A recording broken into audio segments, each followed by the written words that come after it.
Nos metemos a una historia que probablemente despierta hoy, a partir de la evidencia, diferentes comentarios en el gremio médico, en el gremio de pacientes del Instituto de Previsión Social y en la tarea periodística, el ponernos en el lugar adecuado para hacer preguntas, aunque estas fueran incómodas, tratando de entender que nuestro rol también tiene que ser bastante meticuloso en esa tarea periodística para no generar un pánico donde no debería existir, porque este señor todavía está bajo el cuidado de médicos del Instituto de Previsión Social, a pesar de la desconfianza que se está generando, y otros pacientes que probablemente tengan historias que contarnos.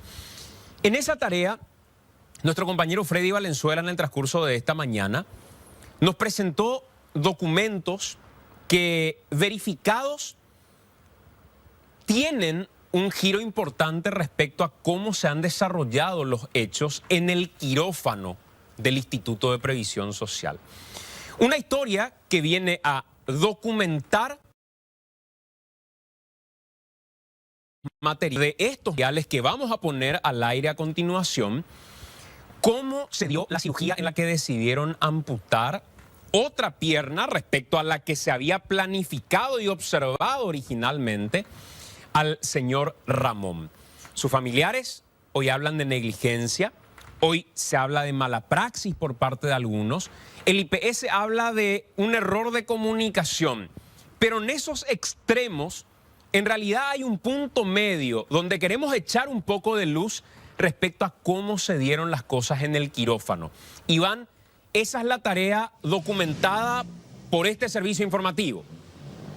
Así es, documentos que comenzaremos a poner en pantalla en este mismo momento y pediremos la atención de nuestra teleaudiencia para que puedan comprender cómo se desarrollaron los hechos. El primer documento que ponemos en pantalla es el plan de cirugía del señor Ramón Zamudio, de 78 años. Ahí vemos el diagnóstico que está descrito y esas siglas MID hacen referencia al miembro inferior derecho, es decir, la pierna derecha. Este es el plan de amputación supracondílea, dice miembro inferior derecho, es la pierna derecha la que se tenía que amputar según este plan de cirugía al cual accedió el equipo periodístico de Telefuturo. Esto es lo que vemos en este primer casillero de este documento, que tiene otra información más, Santi. Con este documento, entonces, el señor llega a la sala, llega al quirófano con una indicación de lo que había que hacer. Hasta ahí uno supone que se han hecho evaluaciones médicas, que hubo un equipo que observó todo el panorama clínico del hombre y dijeron: este es el plan de lo que hay que hacer. Hasta ese momento, cuando se traza este plan, no habían identificado que había otra pierna que además estaba comprometida. Efectivamente, porque previo a este momento médico se tuvo que haber pasado por el diagnóstico, por una serie de exámenes médicos que habiliten a que el hombre de 78 años ingrese al quirófano para que se realice este procedimiento de amputación que en este plan de cirugía se describe claramente, contemplaba la amputación de la pierna derecha, el miembro inferior derecho. Y en estos documentos también vamos a comenzar a ver otra información sumamente relevante. Por ejemplo, los horarios. Y aquí hay que prestar muchísima atención también a los nombres de los cirujanos. Hasta ayer nadie daba identidad. Ustedes recordarán que en la conferencia de prensa preguntaban al doctor Bataglia quiénes son los médicos que serán sacados del cargo. Aquí tenemos los nombres: el cirujano, el doctor Gustavo Cabrera, y también se menciona al doctor Albert Jiménez. Y aquí en este otro detalle, que es un documento de enfermería que se completa a mano, Santi, podemos ver una información sumamente importante. Sí, ¿qué es lo que estamos viendo? Lo que tiene que ver con el horario de ingreso del señor Zamudio. Ahí vemos arriba Ramón Zamudio Jara. Al costado podemos ver que él ingresa a la sala de cirugía, al quirófano, a las 14:20. Sí. Inicia la cirugía a las 14:45 minutos y esta culmina a las 15:35 y sale del quirófano a las 15:40 minutos. Este horario lo tenemos que recordar. 15:40 salía el señor Zamudio del quirófano ya luego de que le hayan amputado la pierna, señor. Correcto. Estamos hablando entonces de un ingreso de 14:20.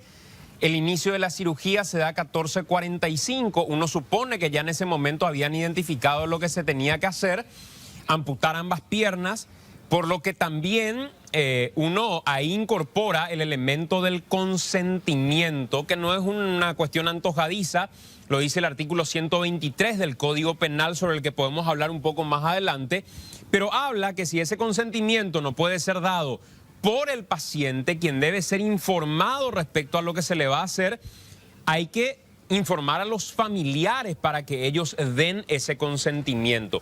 Es lo que dice el Código Penal y es una de las líneas investigativas. ¿Pero qué seguimos viendo? En el siguiente documento vamos a tener más detalles sobre la identidad y el rango de los médicos que participaron de la cirugía. Ahí vemos doctor Cabrera, doctor Gustavo Cabrera y el doctor Albert Jiménez. La sigla R3 corresponde a que él es un residente del tercer año, en el caso del doctor Cabrera, y R2, un residente del segundo año, en el caso del doctor Jiménez. Según este plan de cirugía, estos son los médicos que participaron en esa intervención quirúrgica sin la participación, al menos que se describa en este documento, de los tutores o jefes médicos que, según el protocolo del IPS, deberían de haber estado en esta intervención, Santi. Ahí quiero hacer una inflexión que es importante mencionar para no caer en extremos que satanicen eventualmente la tarea de nadie.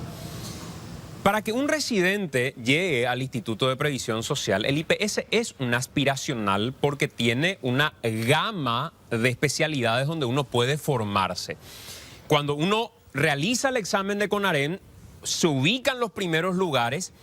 El estar en los primeros lugares significa tener la mejor calificación y tener la posibilidad de elegir en voz alta y frente a todos los que rindieron: yo quiero ir al Instituto de Previsión Social, yo quiero ir como otro aspiracional al Hospital Nacional de Itagua, porque son lugares donde uno tiene varias especialidades como para formarse de la mejor manera. Significa que son médicos ya titulados, calificados, pero en etapa de formación respecto a su especialización. Eso significa que un residente puede realizar cirugías, de hecho, hacen cirugías, pero el protocolo indica que deben realizar siempre bajo el aval, el acompañamiento y la tutoría de quien es jefe o quien ya tiene la experiencia suficiente para desarrollar esa tarea. Cuentan muchas personas que probablemente muchos residentes, porque están rebasados en capacidad o porque hay gente que no se quiere hacer cargo de lo que debe hacerse cargo, son los que verdaderamente realizan de forma habitual esta tarea. Después, evidentemente, ocurren este tipo de casos. Fallan algunas cosas respecto a la comunicación o respecto al consentimiento informado, salta la liebre y a partir de ahí nadie quiere hacerse responsable de decir los residentes estaban solos. No significa que no tengan capacidad, no significa que haya existido una mala praxis. Pero lo que no existió, por lo que estás contando, Iván, y lo que muestran estos documentos, es el cumplimiento del protocolo, que también es responsabilidad de la unidad médica que guía a los estudiantes y de la alta gerencia del Instituto de Previsión Social, que en quirófano los residentes no tengan el acompañamiento de formación por parte de los profesionales que deberían estar, si es que fue así como dicen estos documentos. Es eso lo que se cuestiona, porque incluso cuando los médicos residentes comienzan a realizar sus prácticas de residencia en el hospital del IPS, firman un contrato en donde taxativamente se describe que deben tener el acompañamiento de sus tutores o jefes para realizar cualquier tipo de procedimiento. Efectivamente, tienen la capacidad de hacerlo, pero por protocolo deben estar acompañados. Ponemos en pantalla otro documento, quizás el más importante.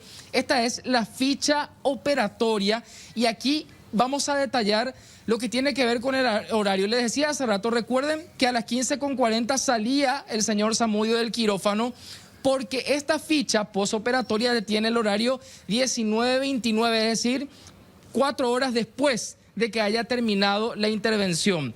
En el primer apartado vemos que el diagnóstico, nuevamente como teníamos en el primer documento, habla de una arteriopatía obstructiva en el miembro inferior, lado derecho.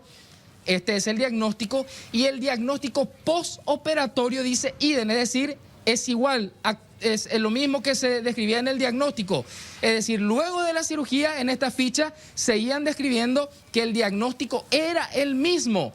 Y la operación efectuada, amputación supracondílea, lado derecho. Es decir, se describe en este documento que le amputaron la pierna derecha cuando que en realidad la pierna que habían amputado fue la del lado izquierdo. Y aquí nuevamente se hace mención a los médicos, el cirujano, el doctor Cáceres, el doctor Hugo Cáceres, que no habría estado en el quirófano, hay que mencionar, y figura como el primer ayudante el doctor Gustavo Cabrera y el segundo ayudante el doctor Albert Jiménez Santi. ¿Por qué el doctor Cáceres aparece en este, Cáceres dice aquí, por qué el doctor Cáceres aparece en este documento y no en el cuaderno de enfermería que refiere quiénes estuvieron verdaderamente en sala? Este señor, quien es cirujano, y entiendo que daría el aval como para que se cumpla con lo que indica el protocolo, la guía de un profesional que acabó todo el proceso de formación y que tiene la experiencia de transmitir conocimiento para el R1, para el R2 y para el R3 en etapa de formación, ¿por qué aparece en este documento ya posterior al procedimiento?